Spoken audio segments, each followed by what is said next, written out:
வணக்கம். ஹைபர்போலா எப்படி எசென்ட்ரிசிட்டி மெத்தட்ல வரைவதுன்ற இந்த வீடியோல நம்ம பார்க்க போறோம்.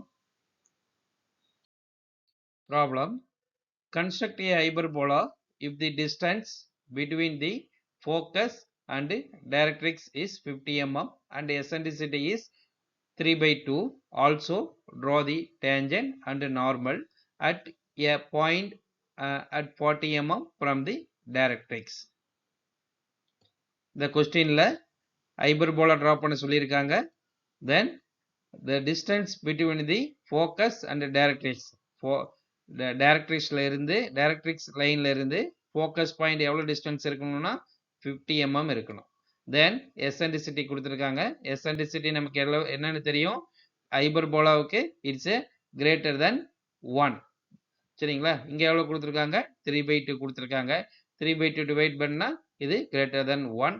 Then அடுத்து என்ன பண்ண சொல்லியிருக்காங்கன்னா, also draw the tangent and normal line. சரிங்களா? tangent லைனும் normal line draw பண்ணணும் at a point at 40 mm from the direct line. tangent and normal point எவ்வளவு distance draw பண்ணணும்னா 40 mm from the direct lineல இருந்து ஒரு 40 mm எடுத்துட்டு அந்த பாயிண்ட்ல நம்ம என்ன பண்ணணும், tangent and normal line draw பண்ணணும். இப்போ ஹைபர்போலா draw பண்ண போறோம்.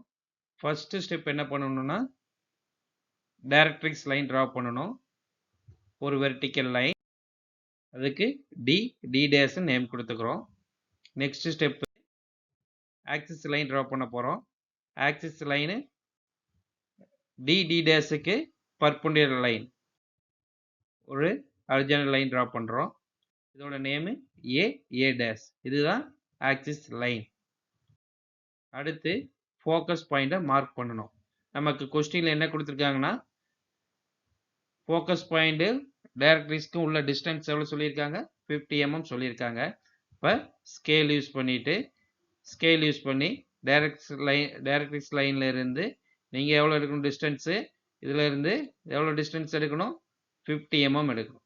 சரிங்களா? இது 50 mm எடுத்துட்டு ஒரு பாயிண்ட் மார்க் பண்றோம். சரிங்களா? இந்த பாயிண்ட் நமக்கு என்னது, ஃபோக்கஸ் பாயிண்ட். இதுக்கு நேம் F ன்னு மென்ஷன் பண்ணணும். அடுத்து டைமென்ஷனிங் த ஃபோக்கஸ் பாயிண்ட். நம்ம எவ்வளவு டிஸ்டன்ஸ் எடுத்தோம், 50 mm எடுத்தோம். தென் ஃபோக்கஸ் பாயிண்ட்ல இருந்து ஒரு வெர்டிக்கல் லைன் டிரா பண்றீங்க. தென் ஏரோ லைன் டிரா பண்ணிட்டு இதோட டைமென்ஷன் எவ்வளவு, 50 மென்ஷன் பண்றோம். அடுத்து வெர்டெக்ஸ் பாயிண்ட் மார்க் பண்ணணும். நமக்கு டோட்டல் டிஸ்டன்ஸ் எவ்வளவு கொடுத்துருக்காங்க, A to F நமக்கு எவ்வளவு டிஸ்டன்ஸ் கொடுத்துருக்காங்க, 50 mm. நமக்கு எசென்ட்ரிசிட்டி என்ன கொடுத்துருக்காங்க, ப்ராப்ளத்துல 3/2 கொடுத்துருக்காங்க. நமக்கு எசென்ட்ரிசிட்டி ஃபார்முலா என்னன்னு தெரியும், VF divided by AV. Then VF equal to 3, AV equal to 2. இப்போ இந்த ரெண்டையும் ஆட் பண்றோம். 3 plus 2 equal to 5.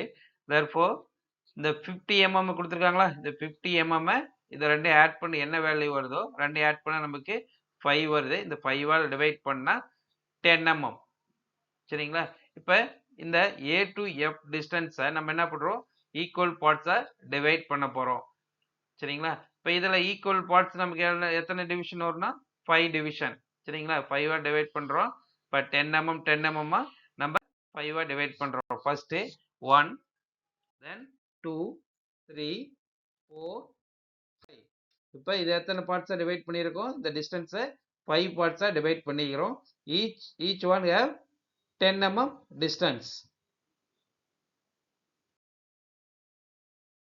இப்ப வெர்டெக்ஸ் பாயிண்ட் எப்படி மார்க் பண்ணணும்னா, நமக்கு VF எவ்வளவு கொடுத்துருக்காங்க, 3 பார்ட்ஸ், AV equal to 2 ன்னு மென்ஷன் பண்ணியிருக்காங்க. அப்ப இந்த V பாயிண்ட் எப்படி மார்க் பண்ணணும், VF ங்கிறது எங்க distance, VF equal to 3 parts எடுக்கணும். 1, 2, 3.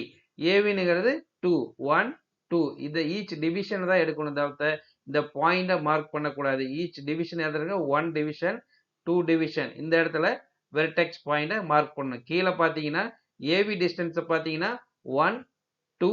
இந்த பாயிண்ட நீங்க வெர்டெக்ஸ் பாயிண்டா மார்க் பண்ணணும். தென் அடுத்து இந்த வெர்டெக்ஸ் பாயிண்ட்ல ஒரு வெர்டிக்கல் லைன் டிரா பண்றோம்.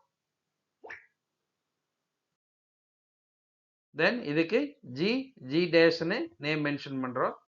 இப்போ இந்த கேம்பஸ் யூஸ் பண்ணிட்டு விஎஃப் டிஸ்டன்ஸை மெஷர் பண்ணிட்டு இந்த ஜி ஜி டேஷ் லைனை ஆர்க் அடிக்கிறோம்.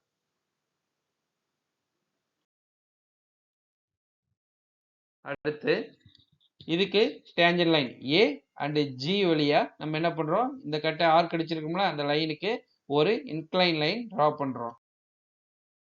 சரிங்களா? சிமிலர்லி கீழே ஏ ஜி டேஷ் வழியா ஒரு இன்க்ளைன் லைன் டிரா பண்றோம். அடுத்து இங்க என்ன இருக்கு, இந்த G G dash line base பண்ணிட்டு நம்ம parallel லைன் டிரா பண்றோம். Number of parallel lines. சரிங்களா? Each interval of 5 mm. நான் 5 mm டிஸ்டன்ஸ்ல ஒரு 6 to 7 parallel லைன் டிரா பண்றேன். 1 2 3 4 5 6 7 7 லைன் டிரா பண்ணியிருக்கேன். ஈச் ஒன்று எவ்வளோ டிஸ்டன்ஸ் இருக்கணும், 5 mm டிஸ்டன்ஸில் நான் டிரா பண்ணியிருக்கேன். அடுத்து இதுக்கு நேம் கொடுக்குறேன். 1 2 3 4 5 6 7. சரிங்களா? தென் அடுத்து என்ன பண்ணணும்னா இதுக்கு பேரலா இங்க இந்த இன்க்ளைன் லைன்ல கட் பண்ணது அந்த நம்மளோட வெர்டிக்கல் லைனு. அப்ப இதுக்கு நேம் கொடுக்கணும். 1 dash 2 dash 3 dash 4 dash 5 dash 6 dash 7 dash. மறுபடி கீழே இங்க கீழே இந்த லைன் இன்க்ளைன் லைன் கட் பண்ணதுல இங்க 1 double dash 2 double dash 3 double dash 4 double dash 5 double dash 6 double dash 7 double dash name கொடுத்துருக்கோம். அடுத்து கேம்பஸ் எடுத்துட்டு இந்த 1 டேஷ் டிஸ்டன்ஸை மெஷர் பண்ணுங்க. மெஷர் பண்ணிட்டு ஃபோக்கஸ் பாயிண்ட்ல வச்சுட்டு 1 டேஷ் லைனை கட் பண்றோம். மறுபடியும் 1 டபுள் டேஷ் லைனையும் கட் பண்றோம். அடுத்து 2 டேஷ் டிஸ்டன்ஸை மெஷர் பண்ணிட்டு கேம்பஸை எஃப் பாயிண்ட் ஃபோக்கஸ்ல வச்சுட்டு 2 டேஷ் லைனை கட் பண்றோம்.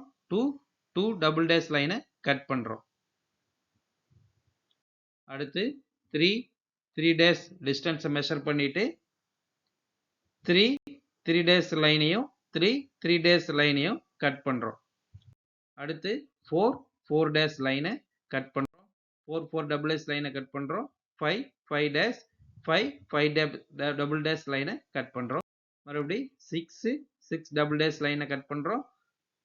6 டபுள் டேஷ் லைனையும் கட் பண்றோம். 7 டேஷ் 7 டபுள் டேஷ் லைனையும் கட் பண்றோம். இது இந்த ஆர்க் எல்லாமே நம்ம எதை பேஸ் பண்ணி கட் பண்றோம், ஃபோக்கஸ் பாயிண்ட் பேஸ் பண்ணி தான் கட் பண்றோம். அடுத்து இந்த ஆர்க் எல்லாத்தையும் நம்ம என்ன பண்றோம், ஜாயின் பண்றோம். இந்த ஜாயின் நமக்கு இந்த ஆர்க் எல்லாத்தையும் நம்ம கரெக்டா ஜாயின் பண்ணோம்னா நமக்கு என்ன கிடைக்கும், ஒன்று ஹைபர்போலா கர்வ் ஃபார்ம் ஆகும். சரிங்களா? இதை ஸ்மூத் கர்வா ஃப்ரீ ஹேண்ட்ல டார்க் லைனை டிரா பண்ணணும். Then tangent and normal line draw பண்றோம். இந்த டேஞ்சன் லைன் நமக்கு என்ன கண்டிஷன் சொல்லியிருக்காங்க, tangent and normal line at a point at 40 mm from the directrix. Directrix லைன்ல இருந்து 40 mm டிஸ்டன்ஸ் எடுத்துட்டு பாயிண்ட் மார்க் பண்ணி டேஞ்சன் அண்ட் நார்மல் டிரா பண்ணணும். ஃபர்ஸ்ட் என்ன பண்ணியிருக்கேன், இங்க டைரக்ட்ரிக்ஸ் லைன்ல இருந்து ஒரு 40 mm டிஸ்டன்ஸ் மெஷர் பண்றேன். இந்த மெஷர் பண்ணிட்டு இதில் ஒரு வெர்டிக்கல் லைன் டிரா பண்றேன். இந்த வெர்டிக்கல் லைன் எங்க டச் ஆகுது, இந்த இடத்துல டச் ஆகுது. இதுக்கு நான் என்ன பண்ணியிருக்கேன், எம்னு நேம் மென்ஷன் பண்ணியிருக்கேன். சரிங்களா? இப்போ இந்த பாயிண்ட் எம் பாயிண்ட், இந்த பாயிண்ட்டுக்கு தான் நம்ம என்ன பண்றோம், டேஞ்சன் லைன் நார்மல் லைன் டிரா பண்ண போறோம். இப்போ என்ன பண்ணணும், எம் பாயிண்ட எஃபோட ஜாயின் பண்ணணும். இந்த எம் பாயிண்ட எஃபோட ஜாயின் பண்ணணும். தென் இந்த எம் எஃப்க்கு பர்பெண்டிகுலரா ஒரு லைன் டிரா பண்ணணும். எம்எஃப்க்கு பர்பெண்டிகுலரா ஒரு லைன் டிரா பண்றோம். இந்த லைன் நம்ம எங்க டச் ஆகும், உன்னுடைய டைரக்ட்ரிக்ஸ் லைனை டச் பண்ணும். இந்த டச் பண்ற பாயிண்ட் நேமுக்கு எம் டேஷ்னு மென்ஷன் பண்ணியிருக்கேன். அடுத்து இந்த எம் டேஷ் லைனை கனெக்ட் பண்றீங்க. சரிங்களா? எம் டேஷ் லைனை கனெக்ட் பண்றோம். இதுதான் நம்மளுடைய டேஞ்சன் லைன். இப்போ இது மேல நம்ம என்ன பண்றோம், டார்க்கா உன்னுடைய டேஞ்சன் லைன் டிரா பண்றோம். சரிங்களா? டார்க்கா ஒரு லைன் டிரா பண்றோம். இது டேஞ்சன் லைன். இப்போ இதுக்கு டி டேஷ்னு நேம் மென்ஷன் பண்ணிக்கிறோம். டி டேஷ்னுங்கிறது என்னது, டேஞ்சன் லைன். அடுத்து இந்த டேஞ்சன் லைனுக்கு பர்பெண்டிகுலர் ஒரு லைன் டிரா பண்ணணும். இந்த இடத்துல ப்ரொடக்டர் ஃபிக்ஸ் பண்ணிட்டு 90 டிகிரி மார்க் பண்ணி லைனை டிரா பண்ணணும். இது நமக்கு என்னது நார்மல் லைன். இதுக்கு n n' நேம் மென்ஷன் பண்றோம். சரிங்களா? இப்போ நம்ம கர்வ் எப்படி டிரா பண்ணியிருக்கோம்? ஃபர்ஸ்ட் ஹைப்பர்போலா கர்வ் டிரா பண்ணியிருக்கோம். அடுத்தது danger line and normal line. இதுதான் நம்மளுடைய ஃபைனல் ஆன்சர். ஃபைனலா டயகிராம் கம்ப்ளீட் பண்ணதுக்கு அப்புறம் ஆல் டைமென்ஷன் ஆர் இன் எம்எம்னு கம்பல்சரி கீழே எழுதிடணும். ஏன்னா நம்ம இந்த டயகிராம்ல எங்கேயுமே நம்ம யூனிட்டை மென்ஷன் பண்ண மாட்டோம். வீடியோ பார்த்ததுக்கு நன்றி.